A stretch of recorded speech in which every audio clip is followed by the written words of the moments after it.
Hi అండి, welcome back to PNV Telugu channel. ఈరోజు నేను కాకరకాయ వేపుడు చేస్తున్నానండి. కాకరకాయ వేపుడికి కాకరకాయ చిన్న చిన్న ముక్కలుగా కట్ చేసి పెట్టుకున్నాను. అందులోకి ఉల్లిపాయలు ఒక 5 తీసుకున్నానండి. ఉల్లిపాయలు చిన్న ముక్కలు చేసి పెట్టుకున్నాను. ఒక 10 పచ్చిమిరపకాయలు తీసుకున్నాను. నెక్స్ట్ వచ్చేసి అందులోకి అల్లం, వెల్లుల్లిపాయ, జీలకర్ర, పసుపు, కారం, సాల్ట్, ఆయిల్. ఇప్పుడు కాకరకాయ వేపుడికి ప్రిపేర్ చేద్దామండి. ఫస్ట్ మనం కాకరకాయ ముక్కలు ఈ చిన్న చిన్న ముక్కలుగా కోసి పెట్టుకున్నాం కదండి. ఇప్పుడు వీటిలోకి గల్లుప్పు అనమాట. గల్లుప్పు ఇందులో వేసేసుకొని గట్టిగా కలుపుకోవాలండి. మొత్తం ఈ రసం అనేది వచ్చేస్తుంది అనమాట, చేదు లేకుండా ఉంటుంది అనమాట ఇలా కలుపుకోవడం వల్ల.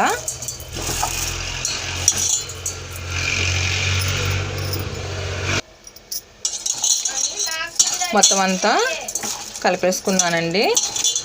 ఇప్పుడు ఈ రసం అనేది వచ్చేసింది చూసారా, ఇది పసరు అనేది. ఇప్పుడు మనం వాటర్ పోసి శుభ్రంగా వీటిని ముక్కలు కడిగేసుకుందామండి.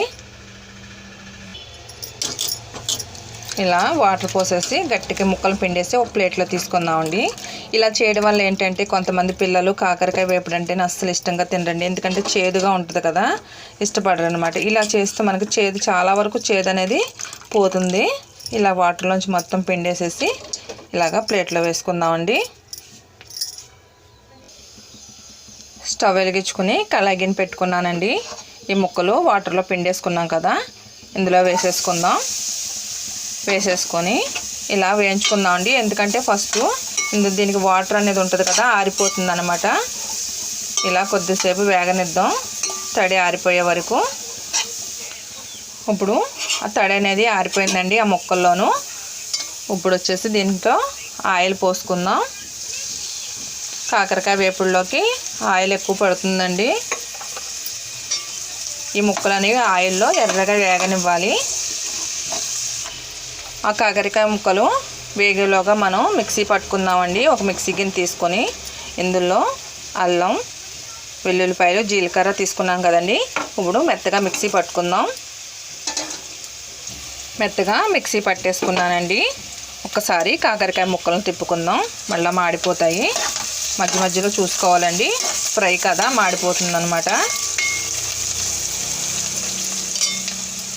ఇప్పుడు వేరే మిక్సీ జార్ తీసుకున్నానండి, అది బాగా చిన్నది కదా. ఇందులో ఉల్లిపాయలు, పచ్చిమిరపకాయలు మిక్సీ పట్టేసుకుందాం మెత్తగా.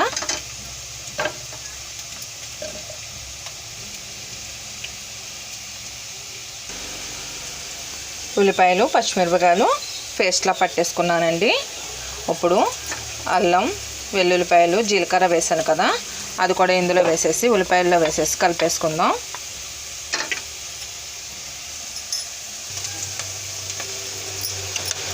ఇలా మొత్తం కలిపేసి పక్కన పెట్టుకుందామండి. కాకరకాయ ముక్కలు ఎర్రగా వేగే వరకు ఇది పక్కన ఉంచుకుందాం. ఇంకా కలర్ రావాలండి ఫ్రైకి.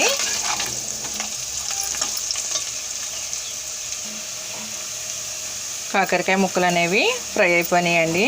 ఇప్పుడు మనం మిక్సీ పట్టుకున్నాం కదా, ఉల్లిపాయ, అల్లం, వెల్లుల్లి పేస్ట్ కూడా వేసేసుకుందాం.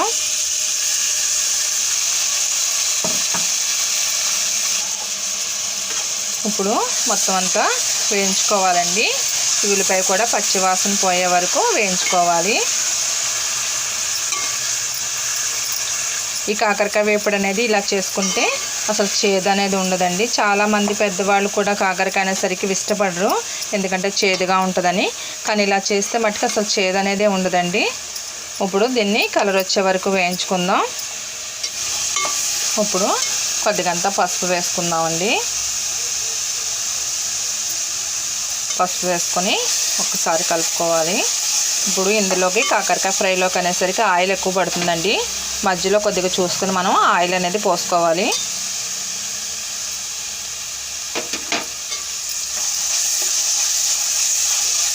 కాకరకాయ ఫ్రై దగ్గర పడిందండి, చూసారా, ఉల్లిపాయలు కూడా కలర్ వచ్చేసాయి.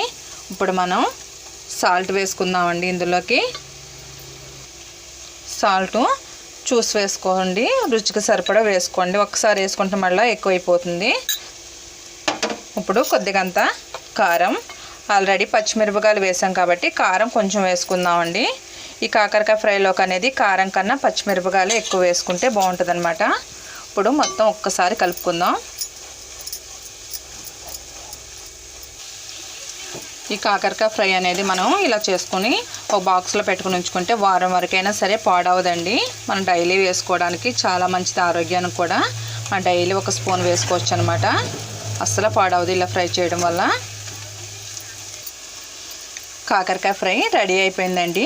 మీరు ఎవరైనా కానీ నా ఛానల్ కానీ ఫస్ట్ టైం చూసినట్లయితే నా ఛానల్ను సబ్స్క్రైబ్ చేసుకోండి.